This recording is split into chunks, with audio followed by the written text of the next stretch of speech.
सर्वोच्च न्यायालयात शिवसेना पक्षाच्या नावाची आणि चिन्हाची सुनावणी सध्या सुरू आहे आणि याबाबत ठाकरेंचे ज्येष्ठ वकील कपिल सिब्बल यांच्याकडनं जोरदार युक्तिवाद करण्यात येतोय।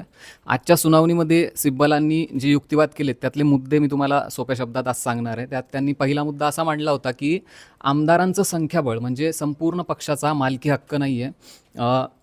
निवडणूक आयोगाने फक्त शिंदे गटाकडे जास्त आमदार आहेत या आधारावर त्यांना मूळ पक्ष आणि धनुष्यबाण हे चिन्ह बहाल केलेलं आहे। तर यावर सिब्बल यांचा युक्तिवाद असा होता की विधिमंडळातील आमदारांची संख्या आणि मूळ राजकीय पक्ष हे दोन वेगवेगळे घटक आहेत। फक्त काही आमदार बाहेर पडले किंवा एका गटाकडे संख्याबळ जास्त आहे म्हणून त्यांना त्या पक्षाचं संपूर्ण मालक ठरवणं हे चुकीचं आहे।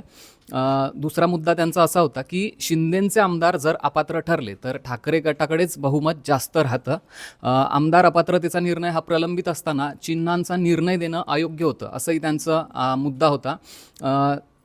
त्यांच्या युक्तिवादानुसार शिंदे गटातील 39 आमदारांच्या अपात्रतेचा मुद्दा अजूनही महत्त्वाचा आहे। जर विधानसभा अध्यक्षांनी किंवा कोर्टाने शिंदे गटाच्या आमदारांना जर अपात्र ठरवलं तर एकूण 55 आमदारांपैकी शिंदे गटाचे आमदार बाद होऊन ठाकरे गटाकडचे बहुमताचं जे पार्ट आहे तर ते ठाकरे गटाकडे झुकू शकतं। त्यामुळे अपात्र आमदारांच्या संख्येवर आधारित निवडणूक आयोगाची जी चाचणी होती तर ती एकूण अवैध ठरते असं त्यांचं म्हणणं होतं।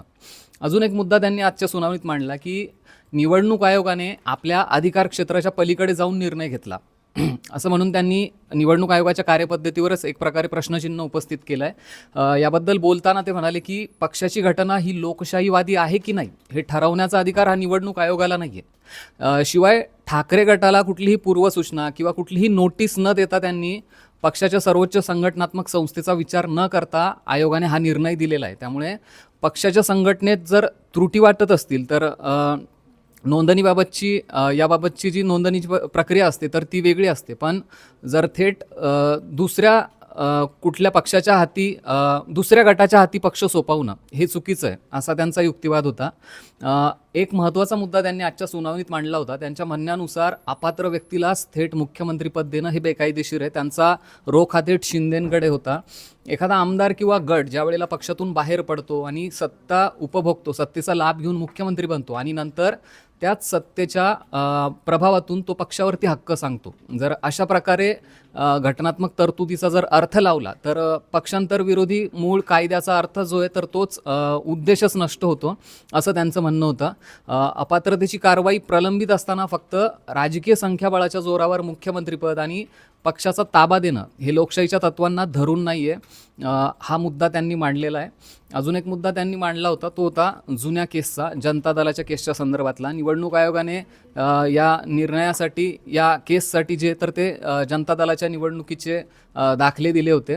यावर सिब्बलांचा युक्तिवाद असा होता की निवडणूक आयोगाने जनता दलाच्या प्रकरणातला जुन्या निकालांचा आधार या प्रकरणात घेतला आहे, पण शिवसेनेतली फूट आणि ही जी एकंदरीत परिस्थिती आहे ही पूर्णपणे वेगळी आहे। तो निकाल वेगळा होता आणि शिवसेनेची परिस्थिती वेगळी होती, त्यामुळे तो जुना निकाल जसाचा तसा इथे लावणं, इथे लागू करणं, हे ठाकरे गटाच्या विरोधात वापरणं हे पूर्णपणे चुकीचं आहे असं त्यांचं म्हणणं होतं। एक महत्त्वाची मागणी सिब्बलांनी आज केली आहे। सिब्बलांच्या म्हणण्यानुसार 7 न्यायाधीशांच्या मोठ्या घटना पीठाकडे हे प्रकरण जे तर ते नेण्यात यावं।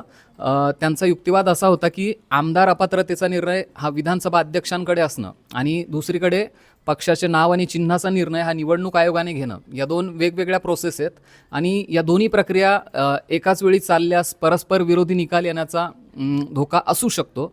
म्हणूनच या महत्त्वाच्या घटनात्मक मुद्द्याचा फेरविचार करण्यासाठी हे प्रकरण 7 न्यायाधीशांच्या घटनापीठाकडे नेण्यात यावं अशी महत्त्वाची मागणी त्यांनी आजच्या सुनावणीमध्ये केली आहे। थोडक्यात म्हणजे आजच्या सुनावणीचा जर त्यांचा अर्थ घ्यायचा तर त्यांचं म्हणणं होतं की आमदार फुटले म्हणजे पक्ष संपला असं नाही होते, तर अपात्र आमदारांच्या बळावर चिन्ह किंवा पक्ष बळकावणं म्हणजे लोकशाही आणि पक्षांतर विरोधी कायद्याची पायमल्ली आहे हा त्यांचा मुद्दा होता।